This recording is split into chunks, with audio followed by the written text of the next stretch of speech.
Voy a hablar de la quinta parte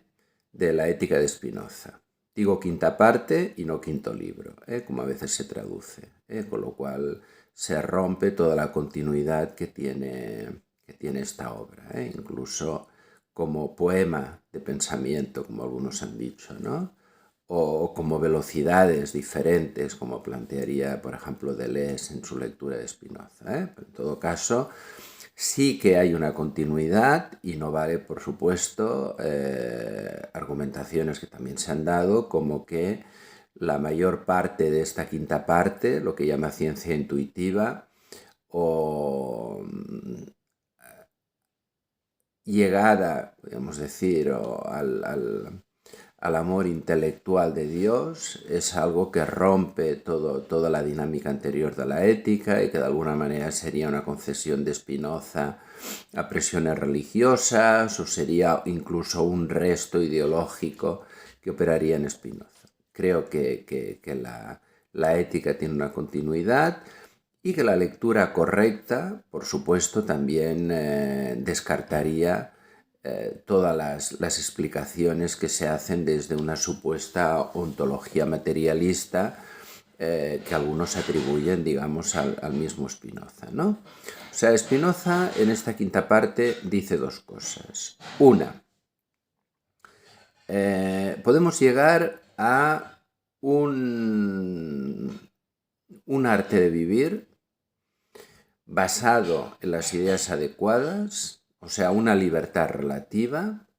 que necesita no solo ideas adecuadas, sino necesita también carácter, es decir, firmeza, es decir, serenidad y una actitud generosa por parte del sujeto. El que llega, digamos, al conocimiento de estas ideas comunes, que implicaría también, como he dicho antes, la estructuración de un carácter, es decir, que entiende lo que es mejor y no hace lo peor, esto evidentemente es una propuesta ética universal que sería conveniente para cualquier ciudadano. Digo ciudadano porque también aquí hay que recoger la dimensión política de la propuesta de Spinoza, que es la de un Estado democrático de derecho, donde existan unas leyes racionales que permitan precisamente que cada cual pueda vivir de la forma conveniente, es decir, siguiendo los deseos que se corresponden a sus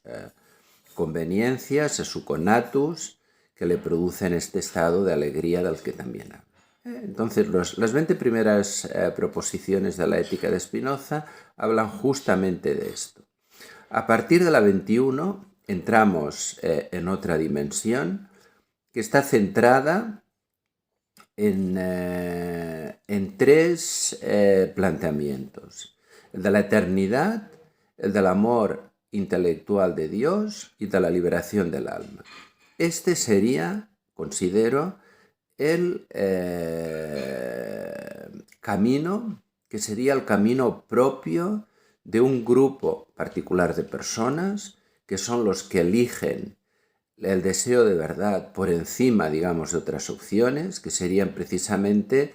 los que optan por una forma de vida filosófica, como él mismo hace, tal como explica en la introducción de su tratado a la reforma del entendimiento. Es decir, hay un modo de pensar filosófico que nos lleva a una libertad absoluta porque nos salva de los propios límites, digamos, de la condición humana, que es el de ser un sujeto que piensa y que debe pensar con ideas adecuadas, pero que de todas maneras está sometido, digamos, a estos afectos, aunque sean los afectos que más le convienen, que vive en un mundo dualista, es decir, que es un sujeto en el mundo. Pero, en cambio, este tercer orden de conocimiento, lo que él llama ciencia intuitiva, que no es tanto un conocer como un comprender, y un comprender que no es idea, es decir, un comprender que no es una idea que produce un afecto, sino un comprender que es amor. No estamos hablando de amor a Dios, sino amor intelectual de Dios, que sería una experiencia. Esto es algo en lo que insiste Spinoza, una experiencia en la cual la comprensión es amor y nos diluimos como sujeto.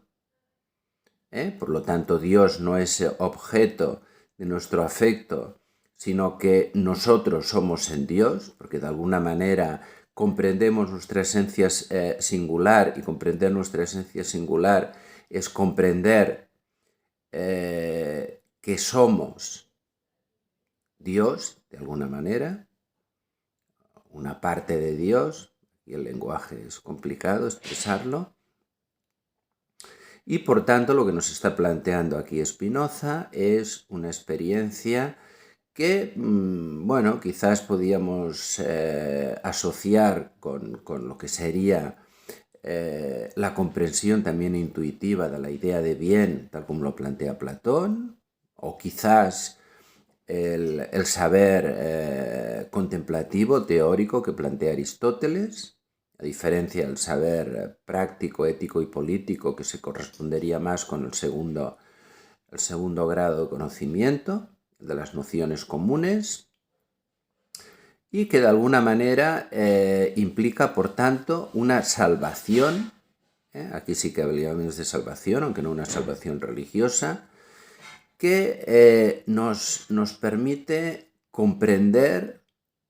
a Dios y nuestra propia esencia singular, pero desde una experiencia de la eternidad. Es decir, que somos capaces de salir de nuestra dimensión corporal, por tanto del mundo de la duración, y accedemos a este mundo eterno, que está más allá de la diferencia de sujeto-objeto, más allá del dualismo, y que por lo tanto quizás sería más conveniente asociar, aunque fuera por caminos diferentes. En este sentido, podríamos referirnos a Pierre Radot cuando habla de la filosofía como esta experiencia unitiva que sería paralela, digamos, a la experiencia mística, que podríamos relacionar con la experiencia mística, aunque sea diferente. Aquí en este sentido sería más bien coincidencias que influencias. Me reservo, porque no tengo conocimiento suficiente de saber hasta qué punto podía haber alguna coincidencia, incluso influencia de la cábala o del misticismo judío, pero en todo caso, como nos explica bien Jean-François Moreau, ¿no?, que es una autoridad en el tema, sabemos que Spinoza, por ejemplo, no tenía conocimientos por ejemplo, del sufismo, la mística, digamos, del Islam, que podía tener alguna coincidencia con esto, o incluso de espiritualidades orientales, como por ejemplo el budismo, o como por ejemplo el Vedanta, ¿no?